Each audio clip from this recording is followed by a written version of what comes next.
nice to see. And Sean was just telling us about some of his rides tomorrow. This horse ran last time at Lingfield.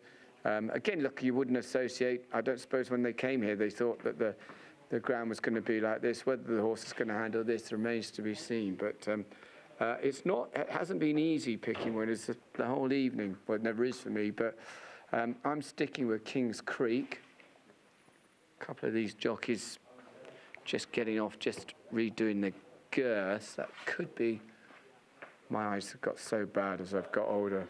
Can't see anything these days, but that could be Ryan Tate on Caribeno, who's just resaddling. Nothing to worry about. Sometimes horses, yeah, it is, yeah. Sometimes horses just blow out, and sometimes the saddle can go back or forward, to be honest with you, depending on the size of the horse's withers, but it's just more awkward doing it when you're down at the start like that. Pull on the girth, and then they'll do the surcingle up. You normally give the horse, then jump back on, give the horse a trot round, then go and get them checked just to check they are pretty tight. But yeah, so little bit of a delay here whilst we just resaddle Caribeno. Those your Betway 4 to win. All right, special one. You pick 'em. You pick 'em. You pick 'em. You pick 'em. You pick 'em. Ah, challenge accepted. Brain cells, current prize money? It's 10 grand today, Hunch. Racing stats, Hunch? It's Hunch time. 1, Astro Fire. 2, Downwind. 3, Mad 3.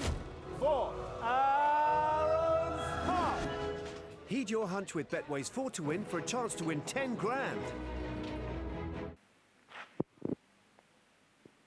That's good. Ryan pops back into the saddle, and here we're going into stall number 5.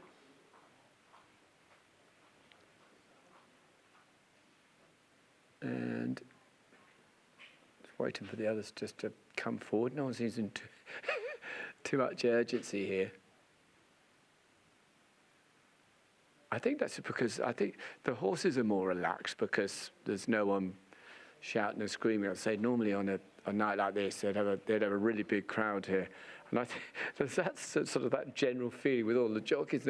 No one sort of sprints out into the paddock, and even the stewards seem to walk out. Everyone walks out pretty slowly. There's no sense of urgency, but that's Evaporust, number 9 there for Mark Usher and Isabel Francis.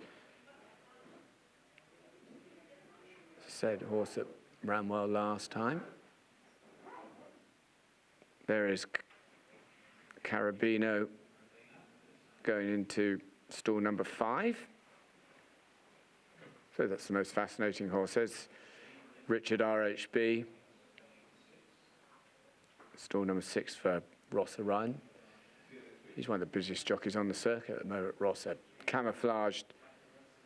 Actually, you were saying about travelling. Mark Johnson loves coming here, loves going down to Bath as well. In fact, he just doesn't mind travelling. That's why you have winners. You can't be afraid to just cherry pick the courses just down the road. You've got to find the right race for the right horse, and as his record proves, he's pretty good at that. The last one comes forward. Let's go and join Mark. Runners set, and they're off. They race over 1.5 miles for the Shadow Scaffolding Handicap. And going through the first furlong, good start made by the top weight Richard RHB, prominent in the early stages in the mauve jacket. Well there, Evaporust in green with the yellow armlets and the white cap and cheek pieces. Prominent also in this early part of the race, Caribeno, the red cap, the grey in the red and green silks with the white cap is Alan H. And going up quite fast on the outside is Brucer with the headgear, the green with the black cap. Held up is King's Creek towards the back. The stablemate Party Potential is the back marker. And with only those two behind, Russian Rumour is also towards the rear for George Rook. Racing well down the far side of the track, approaching the last mile of the race, and it's Richard RHB and Ross Orion who cut out the pace. Brucer has now moved into second for Sean Levy. Then a line of 3 behind Alan H towards the far side. Near side, we've got Evaporust, and between the pair, Caribeno. Leading quintet, a track 2 lengths back by Camouflaged. There's another 2 lengths back to Kings Creek, nose-banded runner from the yellow colours of Russian Rumour. And then there's another 3 or 4 lengths to Party Potential and Nicola Curry. Party Potential, best part of 12 lengths behind the pace setting are Richard RHB. Leaving the back behind them, about 3/4 of a mile from home. Richard RHB in front, but Bruce are moving back up to dispute it. Pace may have just slackened a little because they're grouping up as they make the run on the crown of the bend and swing towards home. Evaporust is next, and then there's half a length to Alan H. Matching strides behind, Camouflaged on the outside of Caribeno, who's bustled along on that inside rail by Ryan Tate and is dropping back.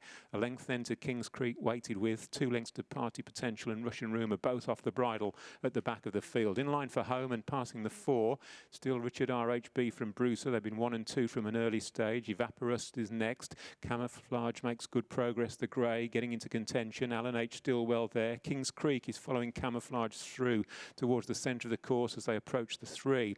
And it's Richard RHB, but about to be swamped for the lead, it appears, by Camouflage, who hits the front and quickly strides on down the centre of the track. Kings Creek tries to stay on against the far rail with the cheek pieces. Evaporust is also keeping on, but it's Camouflaged inside the 2 with a useful advantage. Coming right over toward this near side, hanging right over to this near side is Kings Creek. Right over on the far rail is Evaporust.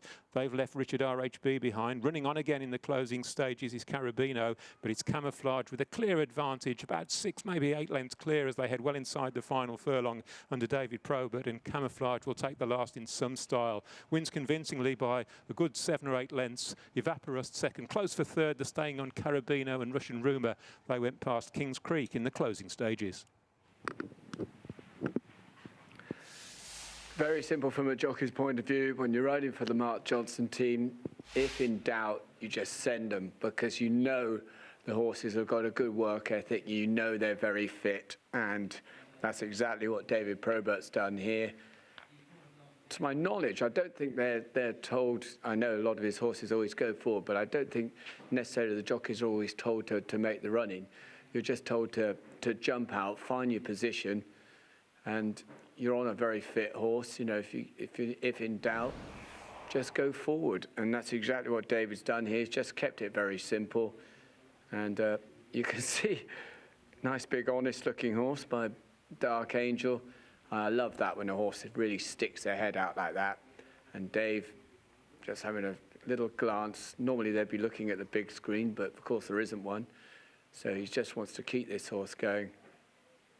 And he's absolutely bolted up. It won't be the last time that he wins, that is for sure.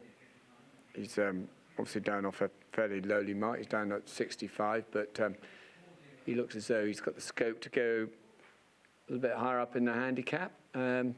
Horses, my selection, you see Kings Creek.